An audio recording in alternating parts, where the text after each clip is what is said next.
In the words of the Pasha biceps, shroot, shrimp, shrimp, shrimp, shroot, shroot, shroot, shrimp.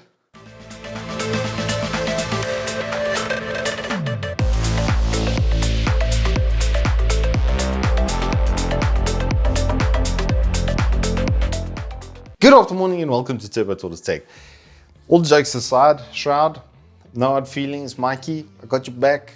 One of the best FPS gamers of all time. You've earned that, and to have your name on the product, definitely. Very, very cool. But this is just a G Pro, basically, with some Shroud accents and some blue, because Shroud likes blue stuff. So it's kind of a re-review for me as well. I've already done a review on this thing end to end, and I've forgotten the dongle in my PC. 12 seconds later. There we go, back to where I was. So I've already done a review of this thing in certain terms, but I'm just going to go back through the package contents and sort of speak about the updates and stuff to Logitech, because most of the stuff has been on the sensor and on the hardware and stuff, so and the software that they've done. The actual shape and build and everything of the mouse is basically the same as it was. So what is that shape and build? Well, you get an ambidextrous type mouse. The shape and stuff is very reminiscent of their older work, especially I've got a G483 and an MX518. L'original MX518, can you believe it? It's actually Franken mouse. My boy Joel put it together from like 3 different mice, so yeah. But this, the hump, the shape, all of that kind of stuff, where it sits on the mouse, it's all very similar. It's all based off of their older work. Matte finish on the stuff as well. It does fingerprint just a little bit, but not too bad.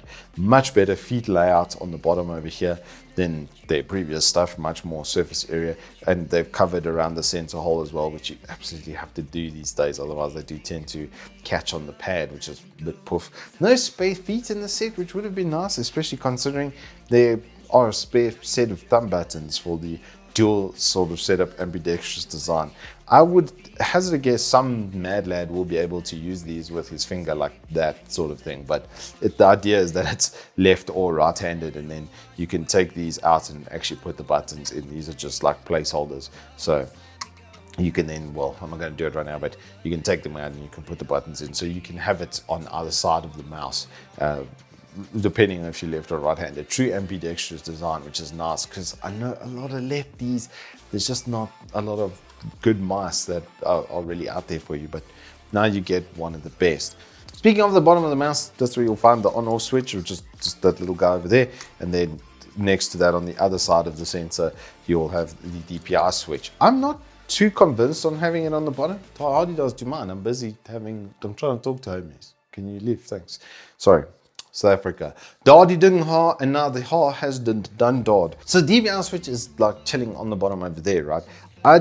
I do and don't like it. It's much harder to bump, but having that on the fly right behind the scroll wheel is sort of always comfortable for me. And then in this little compartment is where you would then insert your dongle so that you can take it around with you as one complete package. Nice little touches and finishes like that from Logitech. The wireless is exceptional, the sensor is exceptional, the performance of the mouse is exceptional. Something that I forgot about though were the buttons. They actually feel super different to the mechanicals and stuff that I'm used to. These Logitechs are very shallow. They click quite like early. I think that's the best way I could say it. The travel is extremely small. I mean, it's literally a mil, maybe half a mil in between, that kind of thing. It's very, very shallow. They do click quite far back because of the independent bodies and stuff, so even if you claw right up here, you'll still be good on that. Scroll wheel is nice. I like the bumps on it. I don't like a free scroll. I think most of us are in agreement there. The wheel's also been lightened, made plastic. Once again, very shallow button, almost inaudible. Like, it's very, very, very soft and slight. Thumb button positioning. Thumb buttons are actually the best ones. I really like the thumb buttons on these. I think they are some of the best. The positioning and stuff is also perfect. If you just look at that, it's like really easy.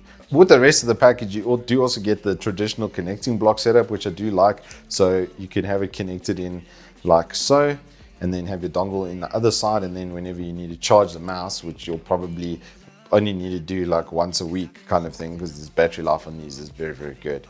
Then it connects in there and you can see the tension on it is strong enough that it's not going to come out. It's nicely molded into it. It is just a micro USB as well, so it is going to be quite easy to replace. I'm kind of surprised they didn't put a Type-C though. I think it may have improved the battery charging time, because in the software, if I just had it on the front port USB 3, it was telling me 63 hours or something.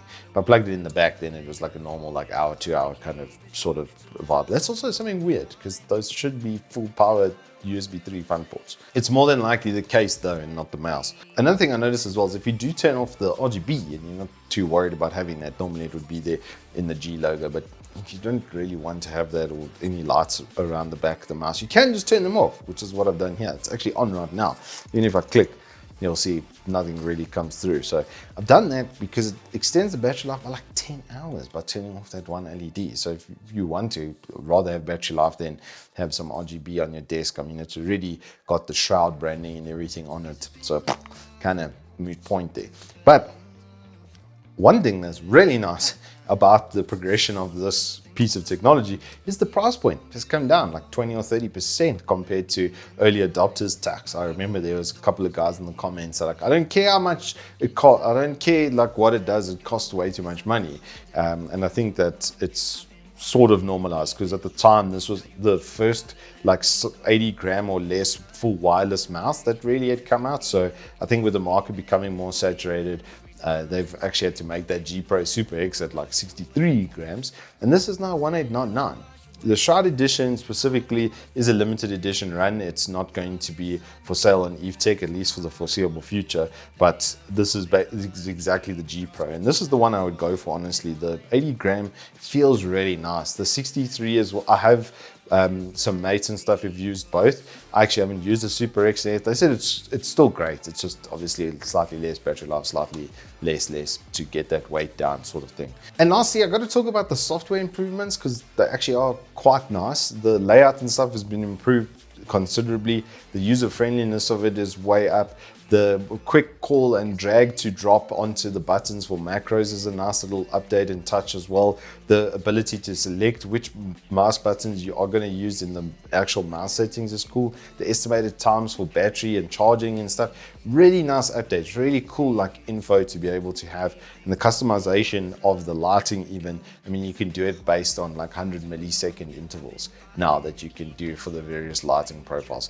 So they've dialed it up, they've turned it up really nicely in the different sort of areas that you would want it to be turned up. But now, which brings me to my last point, and why a re-review of something that's basically the same, because this specific Shroud edition is a limited edition, and this is not going to be on sale in Evetech. Instead, this specific mouse, is one I'm holding right here, is going to be for giveaway. There are many G Pros, but there are not so many Shroud edition mice, and you'll get the entire package that you see in front of me now. So do look out for that on Evetech. Anywho, that is all I have for you in this review. If you have enjoyed it, please do hit us up with a like and subscribe, and I will see you on the flip side.